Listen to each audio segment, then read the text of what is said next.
Homesick. I moved to Exigo hearing the stories and tales of my childhood. I swore I would set out from the Balkans plains and Maya to the great Ekru city. Many of the stories were from before Ekru had met hard times. Exigo was once a harbor known around the world. Now, nothing seemed to move through the town but drugs. The embargo by the Nakhans set out hard times for the harbor district. There wasn't much a landlocked nation can do without a harbor. The whole of Ekru shrunk down to Nadia.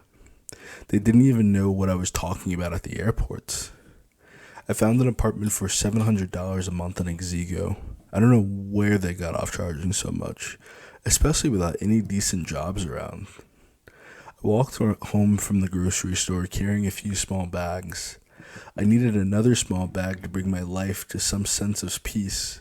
A small bag with green. I think one of these two gentlemen can help me. Yo, what's good, mommy? How you doing? I hear as I approach my apartment. Yo, slow down, girl. Boy, you are too short for me. You don't even have a beard. Trying to holler at me looking like mama's little boy. Rumya fired back as she reached the front door. The shorter of the two was caught off guard, trying to find his words. He looked at his partner, who had an attractive smile on his face. What about me, miss? A taller man with a shaven face and cool demeanor opened the door for me, shoving his buddy aside. What's good? The sun was great before you tried to block it out. You're too tall. Thank you. Though good to see one of you as a gentleman, I curtsied. I'm a gentleman, too. I was mad nice, the first man declared. I giggled. If that's nice, then you need to watch out more, Mr. Rogers or Sesame Street, 'cause you off. A woman wants some adoration. I don't want you accosting me walking in my apartment. Talk that talk, girl. My name's Titan. Who are you? The man holding the door asked. I grew up here. I don't think I've seen you, but a few times. I'm new in Nadia. My name's Rumya. I grew up in the Balkans of Maya. I'd heard so much about Ekru, but this wasn't what I expected, I lament. My mom warned me. Mothers are always right. My mom worries about me too. Sometimes they mean well, but you must be your own movement. Fight for what you believe in. Titan notes. I don't know what you heard. It may not be safe for outsiders. Ain't much trust for them. But I'm sure you'll be good. What makes me so lucky? I was curious to hear what he had to say. You got a different air about you. You're smart, but you'll fight. It's sexy, but scary. I like it. Let me know if you ever need anything. Titan tried to smile, but didn't want to lose his cold gaze.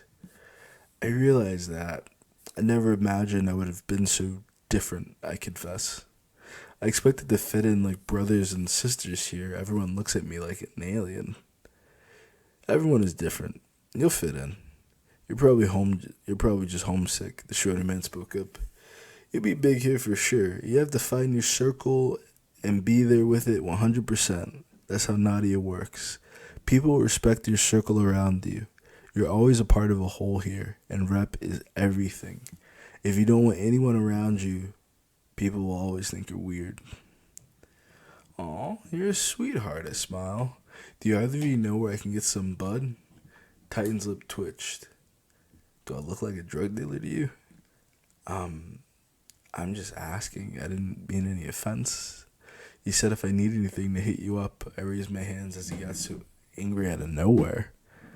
I'm new here. I'm just looking to relieve some stress. I'm offended regardless. We don't deal with any bullshit or the mafia. The last thing we need is more drugs out here. Titan sucks his teeth. Rumya, you have no idea who you're speaking to. Titan, the leader of the legacy? Without his mask, he's unrecognizable to those who didn't watch him grow up. The legends and personal heroes of Nadia are household names.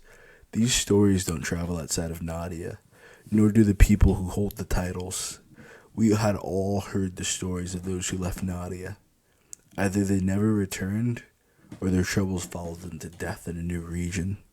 Titan has never left Exigo, to let alone leave Nadia.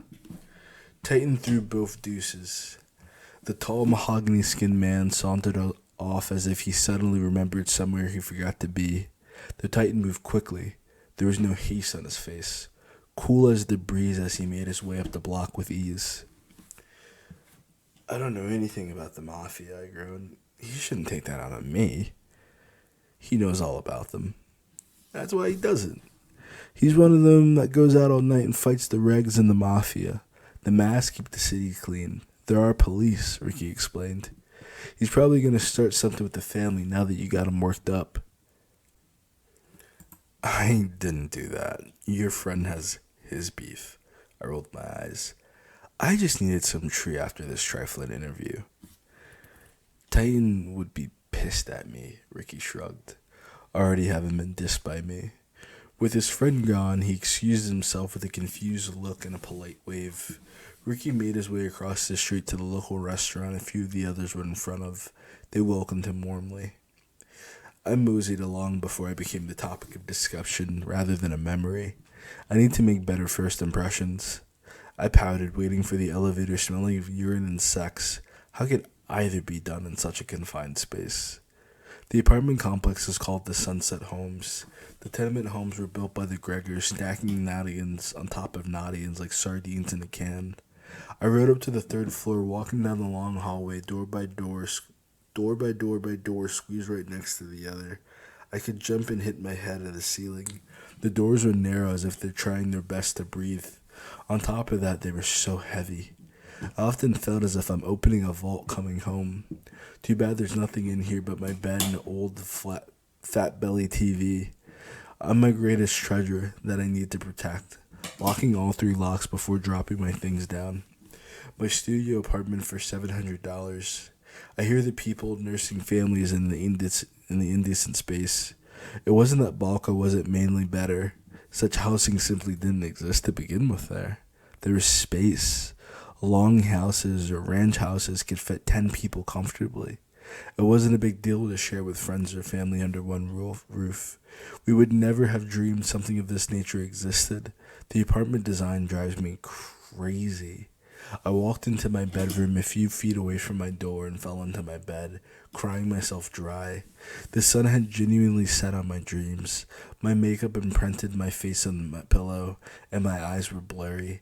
I clambered myself together long enough to turn on my electric kettle to boil for my tea and rice, shivering in my shoes long enough to wish I had listened to my mother. She begged me not to leave so soon. I was pouring hot tea, then returning to my tears. The rice had to absorb the hot water before I could eat my pauper's meal. I wouldn't starve, but it was far from lavish. There were other factors of Exigo piling up. How could people live like this? I found endless complaints, but powered through, knowing others managed on their own. It's nothing like Grandma said. Grandma visited Nadia through her life. When Grandma was a child, none of these buildings were here. I imagine it was similar for the Samira family who visited Balka often. Balka didn't seem as bad in comparison. Rumor said King Obata Samira was seeking entry into Eden, but the truth was he loved the area. I held on to my dreams and memories. It was difficult to allow the visions of home to go. It's the only thing that got me through the evening. I ate my rice in a few seconds, falling asleep alone and sorrowful with thoughts of home. I awoke in the middle of the night, a couple of hours before dawn, in the pitch black to a voicemail. The phone didn't ring. The voicemail had appeared from nowhere. I picked myself up, desperate to hear someone's voice. This is Morgan L.S. I'm the owner of the Crown. I think a woman of your caliber needs to be closer to my inner circle. I want to spend some private time with you this Thursday. I hope you decide to show up. I expected great things and greater beauty from you, Rumya. I bit my lip, rubbing my neck. I played the voicemail over 5 times. His voice was so rugged with vigor for life in his tone. I found myself rubbing myself to the sound of his voice a few times during the week, playing over the voicemail, personally inviting me.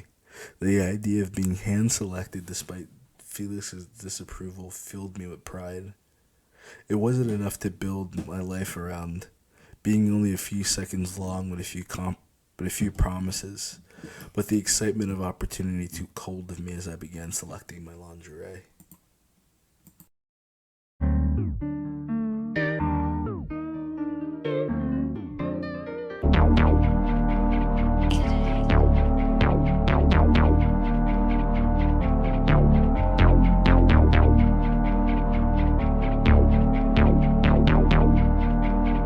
Blazing on the track, boy. I'm $1 million rich, I'm $1 million bitch. You see me win and see me doing $1 million shit. I know you wanna see me cry, but I'm drying up my eyes. No fuck boys, no fake friends, I'm the only one to ride.